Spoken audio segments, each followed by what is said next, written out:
Welcome to students academy. ये रीट के aspirants के लिए मैंने वीडियो बनाई है। मैं खुद कंपटीशन के में रीट की तैयारी कर रही हूँ, तो मैं ये चाहूँगी कि जितना मैं पढूँ उतना मैं आपको प्रोवाइड करवा सकूँ।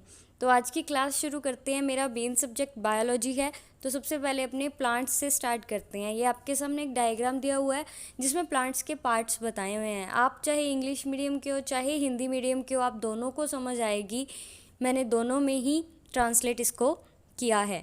अब सबसे पहले आपको ये जो डायग्राम दिख रहा है, इसमें मैंने पार्ट्स बताए हैं कि प्लांट्स के कौन कौन से पार्ट्स होते हैं। सबसे पहले फ्लावर, फिर stem, then leaf, then root.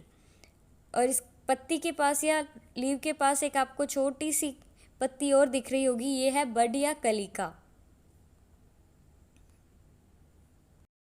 सबसे पहले अपने जड़ की बात करते हैं। कोई भी जड़ है वो सीड से नीचे की ओर आती है, यानी कि धरती की ओर जाती है, ग्रेविटी की ओर जाती है।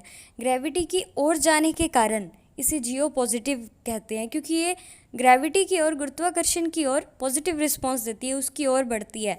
जबकि जो तन है, आपने वो एक्सपेरिमेंट छठी क्लास का आपको याद होगा कि एक गमले में एक प्लांट लगाकर उसे एक ऐसे रूम में रख दो जहाँ से खिड़की से प्रकाश आ रहा होगा, जहाँ तना उसकी ओर मुड़ जाता है, यानी कि सनलाइट की ओर मुड़ जाता है। जबकि जो रूट है, रूट हमेशा किधर जाती है? नीचे की ओर जाती है, सनलाइट से अपोजिट जाती है और ग्रेविटी की हमेशा ओर जाती है। अब ग्रेविटी की ओर जाने के कारण इसे जियो पॉजिटिव और सनलाइट से दूर जाने के कारण इसे फोटो नेगेटिव कह दिया, क्योंकि जो सन से सनलाइट आती है वो फोटॉन्स के रूप में आती है। तो इसीलिए वर्ड फोटॉन से लिया, और नेगेटिव यानी कि ये सनलाइट के प्रति नेगेटिव रिस्पांस दे रही है, इसलिए फोटो नेगेटिव, और ग्रेविटी की ओर पॉजिटिव रिस्पांस दे रही है, इसीलिए इसे जियो नेगेटिव कह दिया है। अब बात करते हैं कि बड और नोड और इंटरनोड, ये जो आपको स्टेम पे मिलते हैं, नोड इंटरनोड क्या होता है?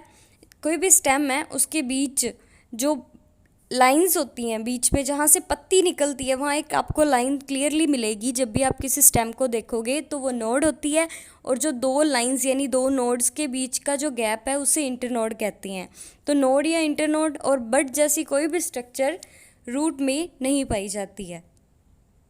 अब बात आती है कि जो रूट होती है वो कितने टाइप की होती है, क्या प्रकार होते हैं, कैसी शेप होती है इनकी। तो अब अपनी इस सब बातों पे डिस्कशन करेंगे कि जो टाइप्स ऑफ रूट है या जड़ों के प्रकार है, तो ये मेनली दो प्रकार की होती है। एक होती है टैप रूट यानी कि मुसला जड़, मुसला मूल, और दूसरी होती है एडवेंटिशियस रूट, अपस्थानिक मूल। टैप रूट, मुसला मूल मेन रूट होती है, और एडवेंटिशियस रूट ये बेस से निकलती है, स्टेम की तने के बेस से, आधार से निकली हुई होती है। इसको मैं आपके सामने एक डायग्राम से क्लियर कर रही हूँ, चलिए देखते हैं।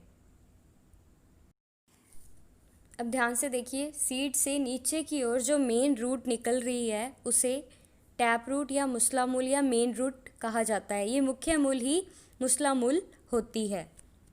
इसकी वृद्धि है या जिसकी जो ग्रोथ है वो एक टाइम के बाद ख़त्म हो जाती है, स्टॉप हो जाती है। ये एक निश्चित समय के लिए ही बढ़ती है। अब बात करते हैं अपस्थानिक मूल या एडवेंटिशियस रूट की। अब आपके सामने ग्रीन कलर जिसमें भरा हुआ है वो स्टेम है, ताकि आपको क्लियर हो सके, और उसके नीचे जो ब्लू कलर से है वो बीज है, सीड है, और ये जो ब्लू कलर से ऊपर लाइन है सीड के वो नोड है।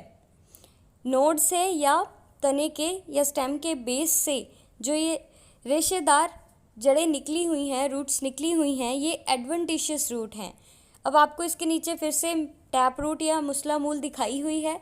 जब मुसला मूल या टैप रूट की वृद्धि पूरी हो जाती है, उसके बाद तने के आधार भाग से, बेसल पार्ट से, या उसके जो लास्ट वाले नोड से रेशेदार या फाइब्रस रूट निकलती हैं, उन्हें अपस्थानिक मूल या एडवेंटिशियस रूट कहा जाता है। आप चाहें तो इसका भी स्टेटस स्क्रीनशॉट ले सकते हैं। अपस्थानिक जड़ों के उदाहरण हैं मक्का यानी कि मेज़, गेहूँ, वीट, राइस, धान, ज्वार, बारले, बाजरा, मिलेट, हल्दी, टर्मरिक, शकरकंद, स्वीट पोटैटो। अब आपको क्वेश्चन क्या आ सकता है इनमें से एक में पूछ लेंगे कि किस में एडवेंटिशियस बड़ी अपस्थानिक मूल पाई जाती है। इनमें से एक एग्जाम्पल आपको इनका दे देंगे और बाकी एग्जाम्पल आपको टैप रूट का के दे देंगे। टैप रूट की अलग अलग शेप्स प्रकृति में या नेचर में पाई जाती हैं। टैप रूट या मुसला मूल 4 टाइप की या 4 शेप में होती है। सबसे पहला है कॉनिकल या शंकु के आकार का, सेकंड है नेपीफॉर्म कुंभी रूप, थर्ड है फ्यूजीफॉर्म या तरकु रूपी, और फोर्थ है न्यूमेटोफोर्स या श्वसन मूल। सबसे पहले अपने बात करते हैं कॉनिकल शेप की या शंकु आकार की। आप देख सकते हैं कि ऊपर से मोटी और नीचे से जाकर पतली हो जाती है। इसके उदाहरण में या एग्जाम्पल में आप गाजर या कैरेट को देख सकते हैं कि वह ऊपर से मोटी होती है और नीचे आते आते वह पतली हो जाती है। अब इसके बाद सेकंड आता है नेपीफॉर्म या कुंभी रूप। इसमें जो ऊपर का शेप है वो राउंड हो जाता है फूलकर और नीचे वाला थिन या पतला रह जाता है। इसके उदाहरण है शलगम या चुकंदर। अब थर्ड फॉर्म है फ्यूजीफॉर्म या तरकु रूपी। अब ये ऊपर से और नीचे से तो थिन या पतली होती है और बीच में से ये मोटी हो जाती है। इसका एग्जाम्पल है मूली। अब लास्ट है, ये सबसे इम्पॉर्टेंट है, क्वेश्चंस इसमें बहुत ज़्यादा बनते हैं, न्यूमेटोफोर्स या श्वसन मूल। इसके नाम से आपको क्लियर है कि श्वसन मूल यानी कि ये कौन सा वर्क करती है श्वसन का। और आप इससे ये याद रख सकते हैं कि जो श्वसन है वो हमें वातावरण से मिलता है और जो नॉर्मली रूट होती है वो वातावरण से अपोजिट होती है, वो नीचे की ओर होती है। पर अगर जिस मूल को श्वसन करना है तो वो कहाँ आएगी, वो वातावरण में आएगी, यानी कि वो जियो नेगेटिव होगी, यानी कि गुरुत्वाकर्षण के विपरीत जाएगी और सनलाइट के और वृद्धि करेगी। यानी कि ये जियो नेगेटिव, नेगेटिव जियोट्रॉपिक या जियो नेगेटिव एक ही बात है, और पॉजिटिव फोटो पॉजिटिव होगी। ये बात आप हमेशा याद रखोगे कि एक एग्जाम्पल ये अपवाद बन गया एक रूट का कि ऐसी कौन सी रूट है जो जियो नेगेटिव और फोटो पॉजिटिव होती है, तो वो न्यूमेटोफोर्स या श्वसन मूल है।